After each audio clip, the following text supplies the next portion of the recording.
We had no paycheck for 6 months. I had to sell a pickup truck to buy my kids presents for Christmas when they were like 2 and 4. And it was one of those stories. We were 30 grand in the hole, payroll, and we spent 5 years wrestling out of that $6 million mountain of debt. When I started, that practice was at $600,000 and we're cracking 20 plus million. I think is a big problem when people don't seek it because they're not humble. I think it's a step on your ego to go somewhere and realize you don't know something. Being coached and learning and growing has enabled me so much freedom and enjoyment in life that I can focus on the things that I really enjoy. Hope somebody listens to this today and can change their career, because I'm telling you, you're just a coach away from it. That's it.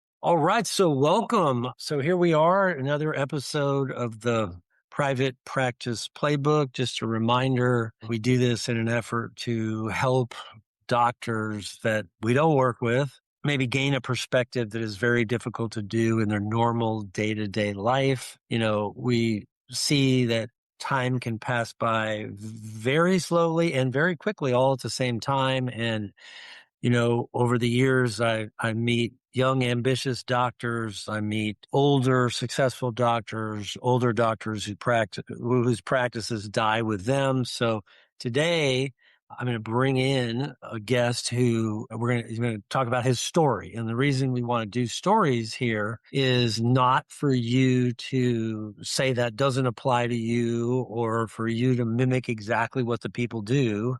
It's just to give you some perspective. And so these are all real stories of people that have gone through all the trials and tribulations of owning a practice. And obviously, we want to talk a little bit about the good and the bad, but also more importantly, trying to get them to go back and talk about their history and reflect on the progress they've made, because this podcast is really designed to get you to believe that you could do more. There is more you could do. You can help more people. You can employ more people. So really excited today. Gosh, I mean, I see this guest is, we're probably 20 plus years in a relationship with each other. So I've been through a lot. So I have with me Dr. Lance Panarello. So Lance, thank you so much, Dr. Panarello, for taking time to join us.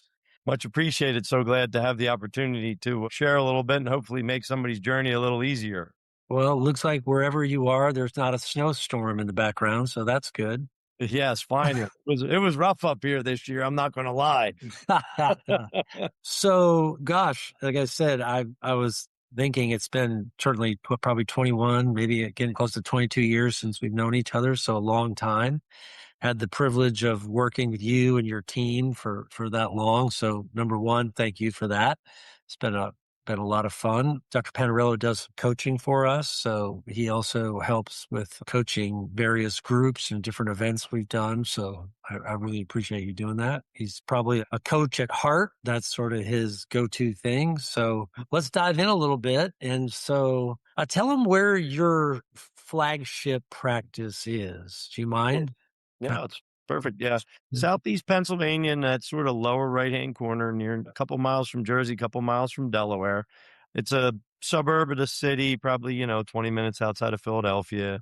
Just, I don't know, there's whatever, 15,000 people in a town, I guess, or so, give or take. So that's where we are. It's So let's roll back. I know you were telling me you're preparing for a high school graduation. We'll get into your kids in a second, but I want to go back and talk about why you became a dentist. Right? Tell me, yeah. what was that? What was the moment? What happened? So very lucky. My father was my idol and hero, and just an enjoyable person to be around. One of the probably more favorite people that anybody would meet. And so I always idolized and admired him. And I worked with him a lot as a kid, not doing dentistry. We used to do a lot of construction and remodel houses and buildings and things. And when it came time, high school was getting close to decide about college. And I said, "Hey, Dad, what do you think I ought to do?" And he looked at me and he said, "Well," and this was late 80s, 1986, say. He said, "I'm doing the same things I've been doing for the last 30 years." He said, "If this profession doesn't evolve, I don't think there's a great future in it." Mm. And at the time, he was exactly right because, you know, I remember him reading the instructions, bonding my front tooth when I broke it. So that's like how early this was. And, and he just said, he goes, I can't make teeth look the way I want. The materials just aren't that great. And he goes, it needs to evolve. And thank goodness for dentistry, veneers, whitening, implants, root canals have developed to be so much better. Ceramics, like the whole field did change. And it was super fortunate. But at the time, he was right. And what I realized is I went and volunteered doing physical therapy because that was the other field. And I realized I was too impatient for that. And I wanted to fix things now. And Yeah. there's no better profession to fix something right now than dentistry because you can do it immediately and it's terrific. And, and it helped me realize what was important to me. So that's how I ended up in it. And then I was, of course, lucky enough to work with my hero. So what a gift. Oh, so your dad was kind of, he did the dentistry, but he really futzed around with a lot of different stuff, right? Yeah. I was having this conversation. I did a podcast with Bob Layler, and he was basically saying my dad was a farmer, and like dentistry was sort of a side gig, but he really liked so same thing, right? Your dad which made you pretty multifaceted, obviously. Sure. It made me a construction junkie, unfortunately. Yeah. So okay, so you make that call, Mhm. and siblings? How many Two siblings? brothers, two older brothers, 8 and 10-ish years apart. Okay, and none of them went into dentistry. They were not much for school. Gotcha. Yeah. One owned a real estate company. The other one became a commercial insurance agent. So you were really kind of your dad's guy. Yeah. Yeah. Awesome. Yeah, I was lucky. Like I said, he was kind of my idol and we always just gelled. I just think growing up behind those two, I tried not to give him a hard time because I watched like the challenges he went through parenting other kids that were older and going through teenage years. So I kind of wanted to make it as easy on him as I could. And I did a reasonably good job of that. And how many years did you actually get to practice with your father? So about 8 altogether. Okay. When did the idea of growing it, really kick in for you? Was that while he was still alive, or was it like, and how did that sort of, Yeah. So how did him being alive versus him passing affect how you saw your stewardship over the practice, right? So it was kind of neat. The day I started, he's literally like, here, you can do all this, and just sort of handed the business side over to me. And when I say I knew zero, I mean, I knew zero because I always kind of worked for the family. I never had an official job. So I never had paid taxes or anything. Right. I knew zero. So started out that level. And then one of the doctors, he had a professional building that was 3,000 square foot units. So one of them was moving out and I was like, geez, we could Mm. use extra space. I mean, there was me, him, and an associate there, and we were all kind of in one chair, so it wasn't very effective. So took over that middle space, and again the construction there. So started growing it, and he worked with one glove. He didn't really wear both gloves. He only wanted to wear one, and because he wanted his right hand free. So the people that came to see him sort of loved him, and so we kind of put him in his own area away from the Yeah. rest of the practice. So he Okay. operate his way and show him the courtesy and respect of his time. I like And it. so then we were growing the rest of it sort of around him. And then as I met Dr. Grant after, a few associates, had one that was stealing from him that I had to fire. So that was a bit of a challenge. Mm. And then ended up meeting Dr. Grant and we were very kindred spirits and really liked to work. And the business was just busting at the seams. So we were trying to remodel and grow and keep up with it. And then my dad kind of saw the writing on the wall that like we were holding him back. He was holding us back by being there. And, we're down at one of your events and saw the dentistry from the heart thing and thought that would be a terrific idea to sort of frame around his retirement. So we sort of tied Oh, that all together and it was a great exit for him. And that's awesome. it's actually coming up next week. Actually, we'll be doing another week and a half. We'll be doing another free dentistry day in his honor. So it all kind of worked out well. So a Yeah. day where, for people who don't know, that's a day where he opens up his office. People can come for free. What kind of volume do you have on those days? Usually get about 100 people in half a day and, or give or take whatever, Yeah. however many people there are. And we say one filling, cleaning, or extraction, but like if people have 2 or 3 teeth next to one another or only need a couple things, we'll finish them up. So it says on paper one filling or one, extraction, but we most often than not try to do whatever they have to get them finished and help them because we have the space and the people power to get it done. Yeah. It's funny. Talk about the power of an invitation, right? I mean, that event, I remember that event, and I really challenged everyone to do that. And I mean, a lot of people, I think that was 17, 18 years ago, they've been doing it every year since then, which is just testament to the goodness of their hearts, So Yeah, it's been great. I think we're over 250,000 in free work so far. So that's awesome. yeah, I love that. What a great way to honor somebody, right? And it's just great for the community. sure. Yep. So, okay, so all this is happening. You sort of take over, you get going.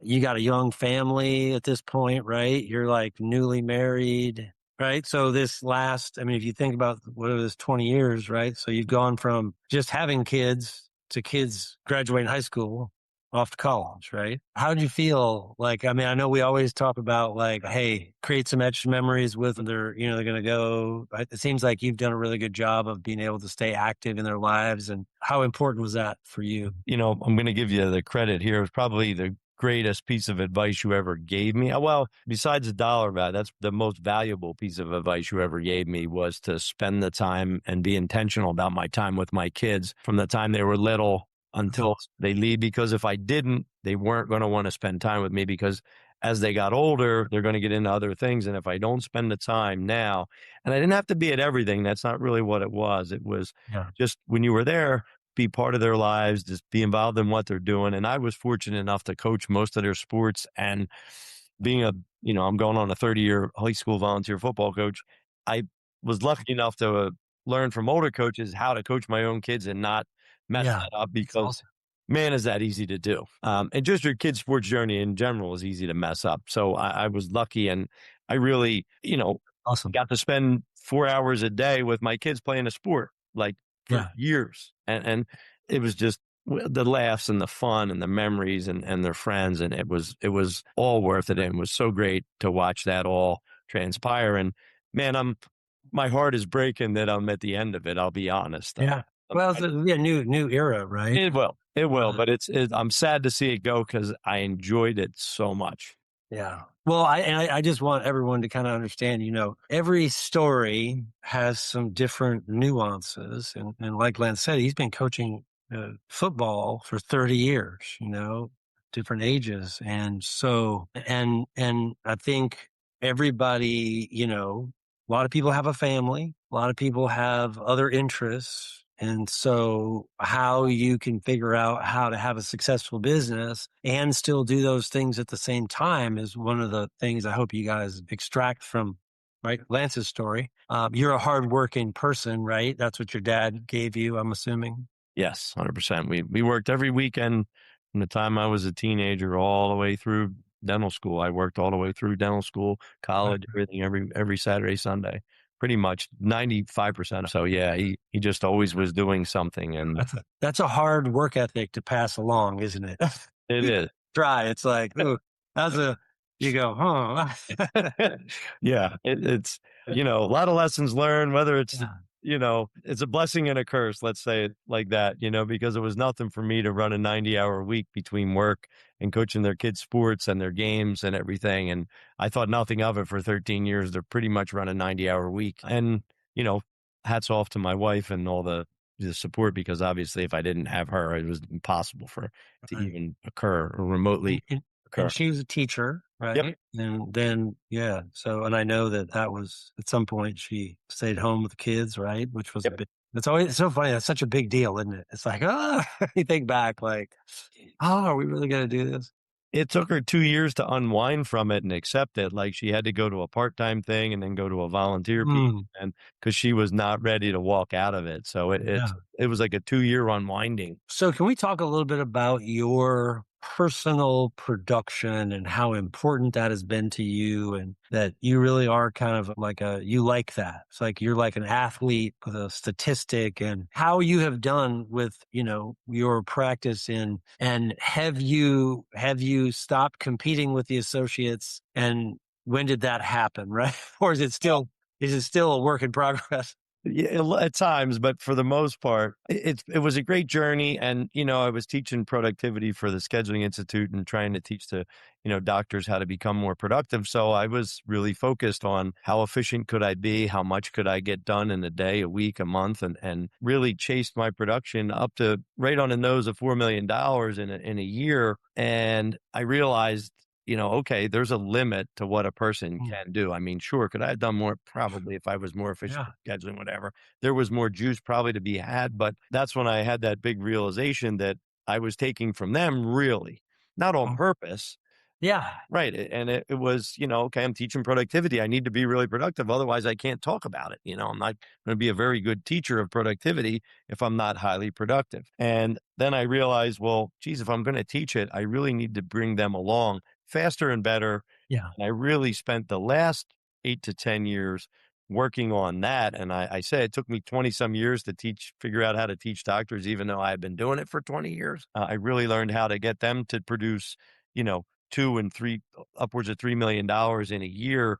And I'm way more proud of that than anything that I ever did That's great. because they're not. That's a tricky transition. So that for everyone listening to this, I don't want to make light of that. It's like when you're a competitor, you're a competitor. I mean, you're competitive. I mean, and so that transition from, a lot of you might be listening to this and you're in your mind, the only person that could ever see a patient is you in your practice, right? Which is so incorrect, but that's where you are. So I think for you, that was a big step, right?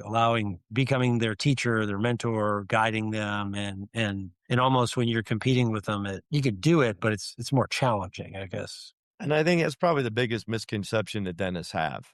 One of them, it's definitely in the top three for sure Yeah, tell that me. I've seen, is that, oh, I'm the only one and they only want to see me and all that. And, if you put some time in, you get people moving in the right direction. I mean, I saw this past week, I saw three patients that I haven't seen in 10 years and they've been coming to the office the entire time. And they were like, who I felt like I'd built my practice around. And I was like, oh my Right, gosh, like, they're like, "Oh, it's so good to see you." And for 10 years, they've been coming and getting work done, doing just fine. And I didn't even know it was occurring. And you would not believe that to be true if I went back 50 right. years ago and said, oh, there's no way that's going to happen. It'll never get like that. It absolutely happens like that. It's some of it's your ego and some of it is proper training. You think that's the greatest growth limiting factor for any doctor? Absolutely, because you work to hone this craft and you think you're the only one that can do it this way. And it's just not true. It really isn't. And Really, it, it's an incredible delusional theory, isn't it? absolutely. But every dentist has it. I mean, that's the funny thing, man. I mean, and they are hunkered down, like there's no way. And right, it's like creating your own reality. And then, well, the team told me, and then the team doesn't want to. No, the team just doesn't want to be inconvenienced, right? Yeah. But I can tell you this, I've had plenty of clients pass away, and let me tell you what happens to the patients. They just miraculously find another dentist somewhere. I mean, it's like it's not as dramatic to them as it is to the family of the doctor who passes away, right? It's like, And then I think the other limiting side of it is some people may like one of your other doctors more than they like you, well, which which is like a knife in the heart. That's 100%, that 100%, but it's the truth. Like, right. that guy was teasing me today. He's like, Where are the younger ones? I like the younger I ones like better." it. He was like being I like funny, but he really wasn't. You right. know, and it's great. I mean, it's rewarding for me to hear that because then I know, all right, they're doing okay. And like I either taught them well or they picked it up well or they figured it out on their own well. One of the three things, I don't really care which one. I'm just glad it happened. But it takes almost like a little gray hair for you to I think what I've noticed is that people and again, we go back to that exact comment. I think a lot of the doctors we try to coach to get associate doctors, the truth of the matter is they sabotage that first associate or second associate and run them out the door because their ego is simply just not ready. They think they want to have it, but they're really, really not ready. They're still competing with them and still almost jealous of any staff or patient attention, right? Everything's not going to go perfectly and you have to handle that yourself. When it's one of the other doctors, how you handle that is the key thing. A lot of them internalize it so deeply that it's like, oh, it's ruining everything. It's one patient. You have one patient that didn't like you last month too. You just don't remember it.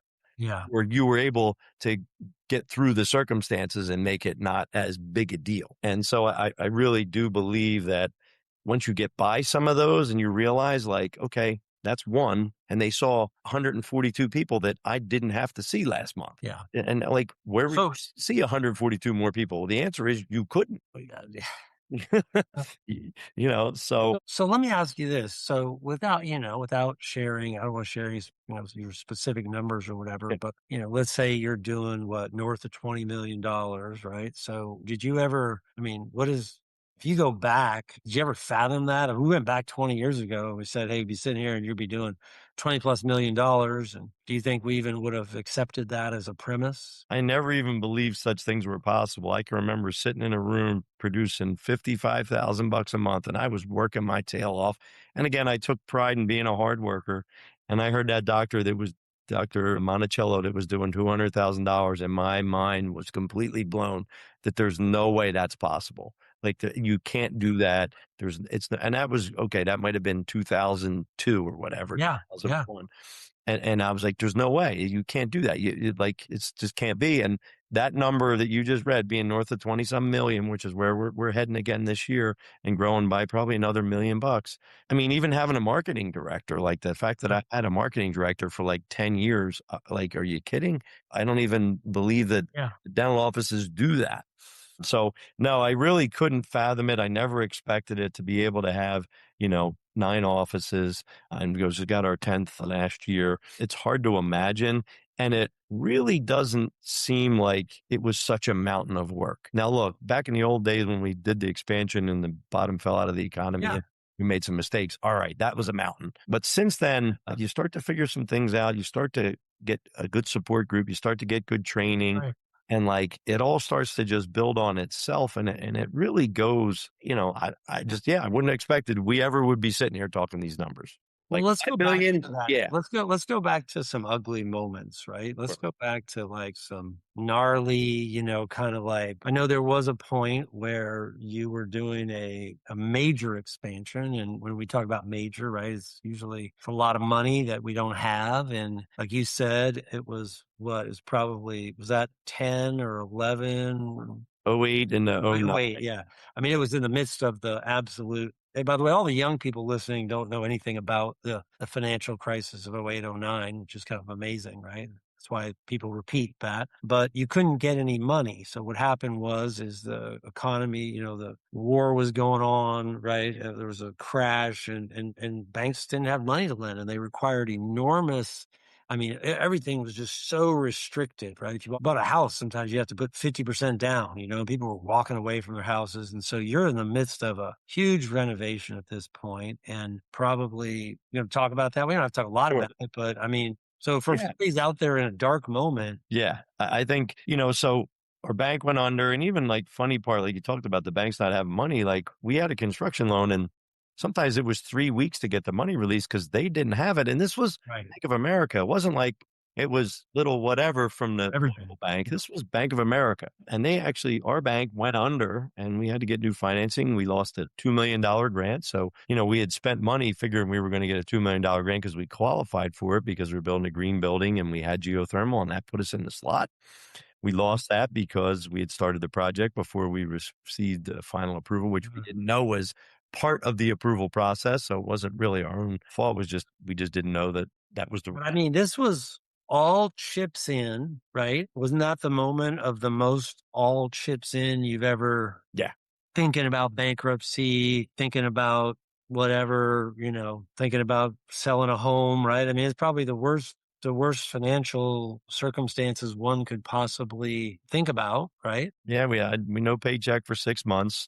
I had to sell a pickup truck to buy my kids presents for Christmas when they were like 2 and 4. And it was one of those stories. And we were 30 grand in the hole, payroll. And we And, spent and 5 years wrestling out of that $6 million mountain of debt. And then, so fast forward to that, to where we are today, and getting through that, it was a struggle. And we didn't compromise our ethics. We just worked hard. We corrected the overspending because we were growing. To go from 7 operatories to 27 was a huge undertaking. And, a lot of we were one of the early ones to do it, so we learned Yeah. a lot of lessons. A lot of people trailing us Yeah. consequently built the space, but then equipped it gradually as you could Huh. build stuff up. And, we learned a lot of lessons that we were able to pass on, which I'm really happy for everybody else that has gone after and didn't have to go through some of these mistakes because it was rough. I mean, it was rough. Yeah. There was some tough days, and Dr. Grant and I just held together and battled through it. And through the support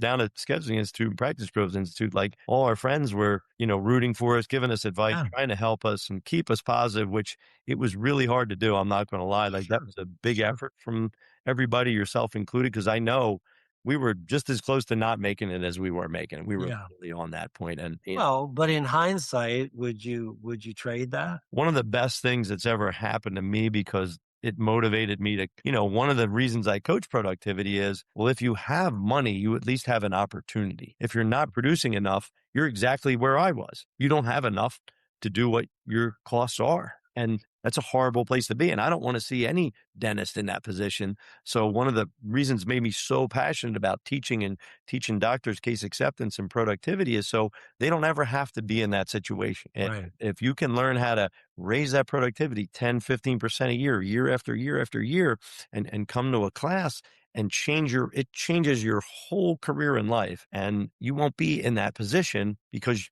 you'll have patience and finances to do it. And, it's a great position to be in, but I see dentists that are young dentists struggling. Oh my God, what do I do with this, that? And I'm like, oh, Yeah. just learn how to be productive. Like it's right there. You could do it. It's not that hard. It's simple steps that make huge changes. Right. And my heart breaks for them because I know how they feel. Okay. So for somebody, no matter what the financial circumstances, there's really only one path. There's always only been one path. And I'm always shocked that people try to find alternative paths to your point, right? It is like you got to produce, you got to make the money. When you hit that cap, we got to bring somebody else in, right? And it's like scaling. So it's just scaling the business, right? Which again is hard when you have a person who it might be cheap. I think that's the word. Yeah. Can't can't do math. I invest X, I get this back. So learning to get a return. I find a lot of doctors, they know how to fix teeth, but when it comes to like simple math, they seem to be challenged, right? This is a math business, right? Patients are worth a certain amount. You got to over deliver and they pay you a certain amount and it's math. So tell me a little bit about, so when you look at like for you, goals and how important was it to have those goals again to be around other people, kind of talk to me about how you've applied coaching principles into your practice as the leader of the practice too. Yeah. I mean, it really went back to, okay, here's our bills. Okay. We generate this much per new patient. We need this many new patients. They cost us Yeah. $52. All right. Here's our marketing budget. How are we going to break it up? And like that math is never wrong. It never doesn't work and it will carry you through your entire career. I just gave it to you in 20 seconds. Yeah. Yeah, you Right. need to know what those pieces mean, but it's not like you said, it's simple, basic math, and that number works year after year after year. It's funny when I teach that math, inevitably there's always a doctor who like loves to question the math. It's my favorite thing. Yeah, I'm like, oh yeah, yeah, yeah, yeah. yeah. Like, You've here we seen are that. I 20 know some you. years later, it's never wrong. Like, Yeah. hey, we wanna get to, you know, 24 million. We need Right. 4,286 new patients or whatever the number is. And you back out the number, you figure it out, and it gets you there, and then it's just a matter of now we have to figure out how to process them properly. So what we're talking about is practice math, which is basically like Shark Tank math. Everyone understands Shark Tank, and it's funny that they can't figure out they have the same questions, right? So what does a customer or patient spend with you over time? And then what do you spend to acquire them, right? I mean, but it's really funny. For some reason, dentists want to think like, oh, there's another set of math for me and I'm special. And really, there's not. It is a business at the end of the day. So tell me a little bit about some of the challenges. I mean, obviously, so you have this flagship large practice and then you've gone into multiple locations, right? So tell me how you find that challenging or different, or what do you see here, that model shift? Yeah, and it was, having time, go and help them where they need it. And that applies from the business management side and it applies from the patient treatment side. Because obviously, they're not the person you're working with every day. It's very easy for me to move the doctors that I work with 4 days a week and answer their questions and train them and sit in a room and watch them work and help them coach them. I just did it today. How many doctors in your system are there? I want to say we're at 18 right now. Okay. So that was a challenge. How am I going to get enough chair time out to be able to go work with somebody?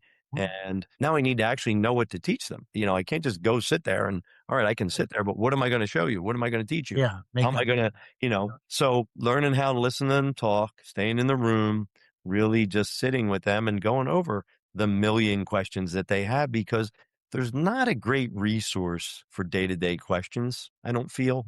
And it's not a TikTok thing maybe, but as it goes, a day-to-day resource would be really helpful. And there's 1,000 questions they ask. So, Mhm, having one of my business partners who was available to work with the office managers to be able mhm, to keep those places going from that standpoint, because that's what he knew. So my goal was, okay, I know how to produce dentistry, so I'm going to go teach the doctors and work with the team. And with the division of labor was a key point that allowed us to be successful because Dr. Grant goes to a couple of them. I go to a couple of them. We got a new doctor. I'm going to spend, 2 afternoons a week with you in the beginning. You're going to come shadow me in the main practice and just watch me work in that office and see just a different thing because you don't even know what we do exists if you don't come to our big office right. and watch how it goes because it doesn't work that way in a small office because the systems aren't there yet. So years ago, when I brought in Robert Cialdini to start teaching that, I still think that's the best foundation. What do you think? Like when you really stop and go, like, if you want to take a person who's completely void of personality and is an introvert, and we got to get them. I think the challenge you and I have is that dentists come in all kinds of different shapes and sizes. And yes, you have some highly skilled communicators, but for the most part, you're making a living just staring in someone's mouth. So, right, this is that patient, that communication with the patient is still critical. It is. I think it's the biggest void in the profession besides maybe the business management void. I think the other biggest void is the communication void because, dentists, they have a craft. They want to talk about the craft and all that stuff. And patients, that means nothing to them. They don't understand it. They don't value it. You heard me talk earlier about people coming to see my dad who's wearing one glove. Well, that's because they valued the relationship so much that they were willing to overlook that. And that's hard to believe that people would do that, but they would line up and his schedule was always full. And so You trusted him. 100% because they knew he cared and they knew he was going to do right by them. But that was from his communication because he was the Michael Jordan of communication. I mean, Yeah. he could get people relate to people better than anybody I've ever met. And you could make it fun. And so that void needs to be filled. And like Cialdini teaches you those principles of influence, he actually gets you to think about what you're saying a little bit so that you craft it some and you actually put some focus to it. You put so much focus on the dentistry and you put zero focus on the relationship communication Yeah. part and it's out of balance. Totally. So what we're talking about is just flipping your mindset. And Lance and I teach a lot of people how to communicate, and that is we get too technical. Period. Patients don't want to be the doctor. It's like when your car mechanic starts describing to you what they're going to do. You're like, I don't even know what that is, but let's just tell me how much and when I can get my car back, and we're good. But we want to complicate it. That's for sure. Yeah, and same thing listening to you all these years, like you're a fantastic communicator, like one of your greatest skills. So when you listen to someone that knows how to communicate, you naturally start to pick that up and realize how important that is because, when you're in an audience, you're watching the communication happen and you can see the send and you can see the receive because you're not involved in the conversation. You're a spectator. And it's so valuable. Like all these years in this room, it's not so much about the questions I asked, it's about how you and somebody else answered a question. Yeah. What I learned from because my mind was quiet because I wasn't thinking of anything. I'm just taking Right. it in.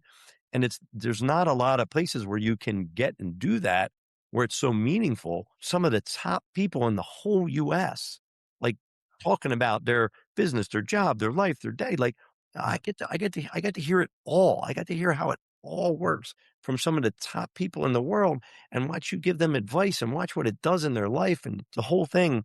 Because you're a spectator, when you're in the chair, your mind, it's hard to slow your mind down Right. to be able to So do that.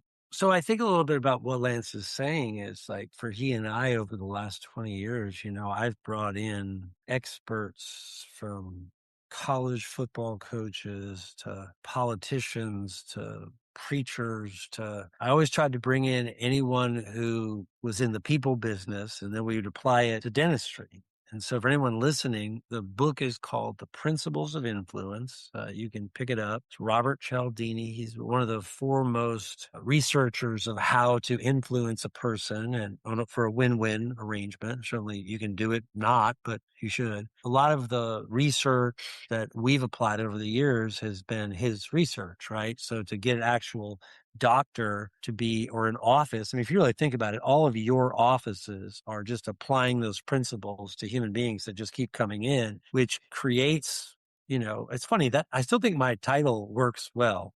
Patient conversion and then compliance, right? That was what all my events were. Conversion and compliance, and then I think I had conversion and compliance.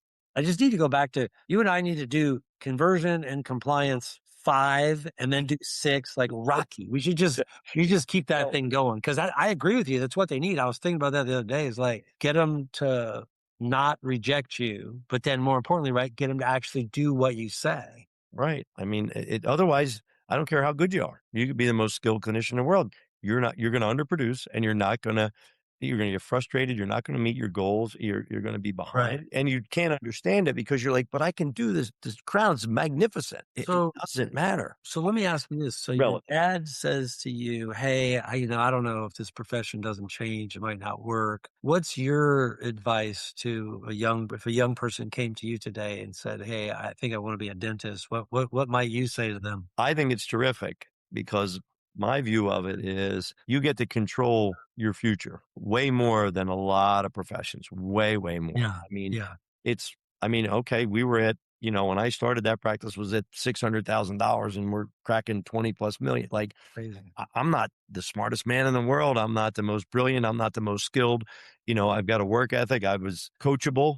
And I surrounded myself with other people with some similar processes and off we went. So I think it's a great profession. You need to like people. I think if you don't like people, you're going to struggle. But healthcare people tend to like it unless they just want to be some type of surgeon where they're working on people asleep. And the big thing that I think everybody misses that I tell everybody, I'm like, we're one of the few professions that works on people that are awake. The relationship is way more important in what we do. So if you enjoy people, and you have a little bit of work ethic, you can write your own ticket.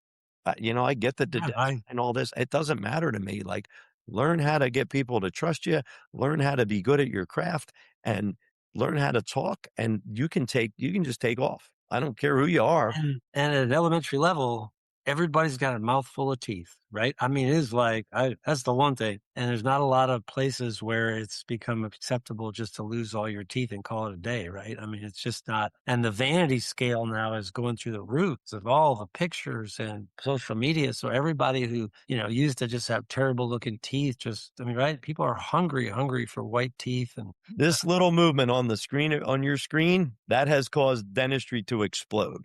Yeah. Because people can go like that on their pictures. You can't imagine the work I get from that thing right Somebody brings the picture like, horrified. Mm-hmm. All day long. So if you guys are listening to this and it's something that you're interested in, we do have some boot camps for doctors. So you can call our office and, Lance and I do a boot camp. I think we have one coming up in August. That's certainly an option for somebody. So tell me a little bit about, do you mind talking a little bit about the power of all these tests we've done over the years? If it was Colby, Strength Finder, Prince, how do you think self-awareness has played into your growth as a doctor? And if I didn't get it, it would have sunk my ship. If I didn't realize that I was a people person, that I was not the business management type. Can I run the business? Yes. But do I want to go and sit down with an employee and go through all that stuff? I was not good at it. I could do it. I've done it, but I didn't know that about myself. I didn't know that peace and harmony were my number one drive. Crazy. But when you look back at my life, it's clear as a bell. And had I not figured some of that stuff out and helped surround myself with people that could fill in the gaps that I was not strong at versus me making mistakes in those gaps, would have hampered my career by 50%. Do you think, but go back, like I grew up kind of like that.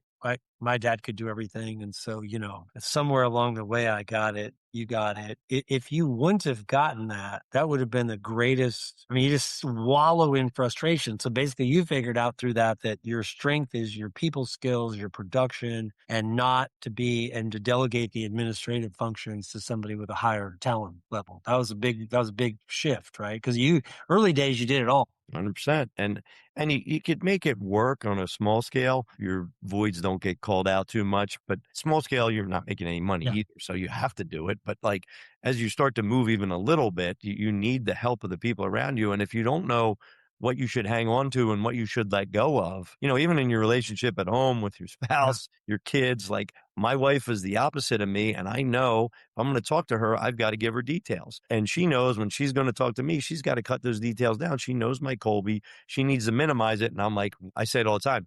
What do you need me to do? And she's like, go here and do this. Perfect. And I'm happy.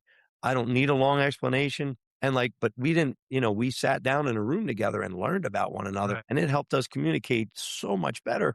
And not in a million years would I have figured that out on my own. I mean, come on. I just wouldn't have. Oh, but I think and one of the things for everybody listening, what we're talking about is this idea of constantly, it's like opening up a new door and freeing yourself up. And so many people just get mired in, you're doing everything mediocre. It's not even like you're doing it well. It's like you got to practice for 10 years. The practice is collecting 1.2 million, and you're still just, like you gotta just be able to, it's hard to accept that you're just not doing things the way they need to be done. And you got to get rid of something and stick to one. I mean, and that's, oh man, some people just go to the grave with that, which is horrible. Yeah. I mean, I figured out I'm a coach. I'd love to do it. If I kind of had that idea, but once it gets sort of verified and you get to see it, and then you really sit behind it and you work on what you're good at, and it just, Right. I mean, these doctors, So, yeah. so let's talk about that. Let's talk about why a doctor should have a coach, in your opinion, right? Like I know a lot of people, I always say that the best clients are the clients that were in sports because they are used to coaches. And so they forgot that they actually respond well to coaches, right? You see them, they come in, they're like, oh, this is it. I got it. I'll be back. I'll execute. And it's just, they need that little stimulus, right? And then there's others that are like, awkward about it sometimes. But what do you think the importance of a doctor, getting coached and taking that time to get away from their practice, right? Which is really, I think, those days away, which is like the first time they come, they're having like convulsions with that I'm losing so much money today. It's like, but Well, they're trapped, right? yeah, and, even those times when we were, just in a buried hole, we still made time to come away from coaching, because if we didn't clear our head, we wouldn't have been able to manage what was in front of us. And also, we wouldn't have learned the tools to manage what was Right. in front of us, because you can't do that under that environment. And you think, oh my gosh, I gave up 15,000 in production today. Like, how are we going to do that? If you're coachable and you go to an event and you come back, that 15,000 means nothing. You should make that 7 times over, Yeah. and my whole career that's going on. Here I am, 20 plus years. I'm still Right. doing things.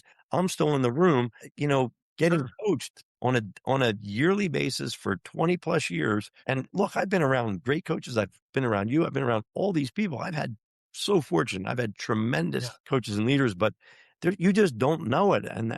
But why do you think that people, they say that, like, if you took the population, let's say, and even if you took all of dentistry, the number of people that are really getting quality coaching is like it's almost like, I think they say it's like sub 2%, which is pretty sad. Humility, I think, is a big problem, and people don't seek it because they're not humble. And I think it's a step on your ego to go somewhere and realize you don't know something. Like, it's different if you're going to go learn some procedure you don't know how to do.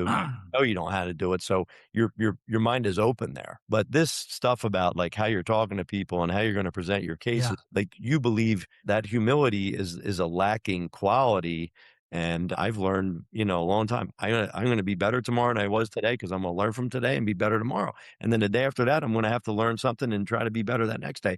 And that's how my life has gone. And I mean, it's a hill we'll never get to the top of, but like, you need that help, and you have to be willing to take it. And that's, I think, a big problem. Uh, People want to have all the answers, and look, you just don't.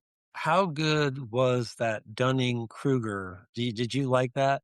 I did because like it's, I'm arguing with a young dentist and they're like, well, I want to do this. They said this is going to work. And I'm like, yeah, it's, For you guys listening, the Dunning-Kruger effect is this effect where when you really don't know a lot, it's funny, like you really don't have the experience, but and you'll see this with your kids, you'll see this with young people, certainly, right? I mean, the people and they have this, it's a natural thing that occurs, which is that they will try to present more knowledgeable than they are. And it's a theory, right? It's Dunning-Kruger theory. And like and the evidence, and there's no rationale for it, but people actually do this more than are humble and want to get coached, meaning that they just want to act like they know something when, like, so again, if you look at your bank account, there's no money in there. I'm going to tell you right now that you are not as good as you think you are. Right? It's like, even sometimes the evidence is so clear, or your marriage is falling apart, or your kids don't like you, or whatever, and that person is just doubling down on the same behavior. Well, I don't know. I think it's I only found that a couple of years ago. Right? I wish I would have had it years ago. I think I would. yeah, it really, it's eye opening and it starts you. And basically that's a lesson in humility. You think you're Yeah. smart, you're really not. So then as soon as you realize you're not, you start to grow. Like it's, Yeah. starts out real high. You think you know everything. Then you realize you don't. And then once you realize you don't, you start to go on the uphill. Yeah. You can cut that out just by being humble and being a good student and putting your ego aside, right? So I Yeah. think that's funny. Like people are always like me. They're like, oh, I'm like, listen, I've been coached my whole life. I coach people, but I also have to get coached because I can't, it happens to every one of us. Your perspective gets changed. Well, listen, thank you so much for taking time. I know you're a busy guy. So any closing thoughts, anything you want to Yeah. say I, to I, folks that I might be think listening? the future's bright, but you have to realize that if you don't feel that way, it's just because of what you don't know. And there's answers out there, and you just have to find them and be willing to accept them and try them and put the effort in. And What do you think about this CE obsession versus the kind of coaching that will really grow your business? Do you think there's a it's funny, most of my presentation in that Productive Dentist Academy is about verbal conversation. It is not about clinical work. yeah, And the people go up 10 to 30% after the class, and not all on my shoulders, there's other people there too. I just find it funny that it's not about how to give a needle, how to do this. Yes, that all matters. It all yes, matters. And but that is easy to get. You can go online and pick that stuff up. This is what nobody's teaching, but it's the piece you need the most. And you need to go find it and you need to do it. And then once you realize, like, I've watched just the success of people that were in that room that I was teaching yeah, 10 years ago, and now they have 4 offices and they're doing this, and their lives completely different. And they were that struggling person who couldn't figure out how to mhm. make ends meet, and how were they going to pay for it? And oh my gosh, their time out. Like, it's out there. Everybody is one coach away from success. So, closing question, 20 plus million do you have more freedom today than you had in those early days? And how dramatic is that freedom and what does that mean to you? Right. I mean, It's the freedom of your mind, and that I can do what I want. We just bought a property, renovated it right down the street, and, mm, and paid for it as we went. And like this afternoon, I used to work Mondays till 8 o'clock, except during football season. Then I would leave for football, come back and work 2 more hours, and I don't do that anymore. yeah. Here I am able to do this because I don't have Monday afternoons scheduled anymore. And that's the same for my. Taking more vacations, taking more time off, getting the Yeah, and being able to go away, like, a lot of people can take a vacation, but to actually truly take a vacation because you're not worried about how you're gonna pay for right. it.